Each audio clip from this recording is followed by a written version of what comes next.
Okay guys, welcome back again to my YouTube channel. Okay, ito po may dumayo sa atin from Olongapo City. Opo. Okay, ito si Sir Dennis. Hello. Si Sir Joseph Dennis Dato. Morning po, Okay. good morning. Okay. Okay, gagawin po natin dito guys. Ito puro RPM na lang. Delay na yung takbo. Alam niyo na po 'yon, palalakasin natin daw, power clutch natin. Tapos sabay refresh na lang. yan, sir. Sabay refresh na kasi medyo may langis na yung kanyang tambutso. Tsaka parang may tunog na, sir. Okay, okay. Yan po yung gagawin natin sa kanyang motor. Isa pong TMX 155 Acero from Olongapo City. Okay, okay guys, yan. First time pa lang yan nabuksan.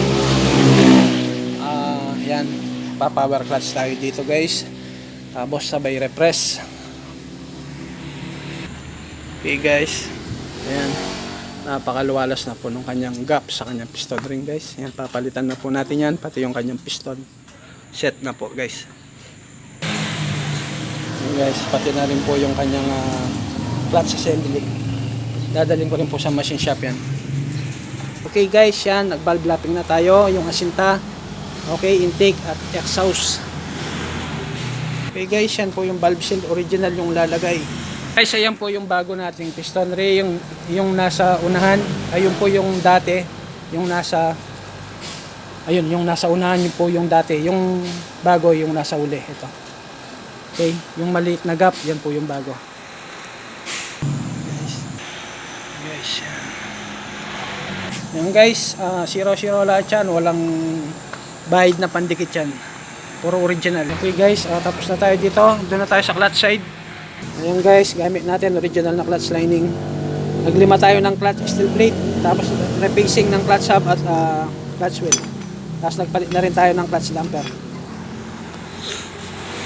Ayan guys, tapos na po tayong nag-power clutch. Ito yung gamit natin na original na clutch side gasket.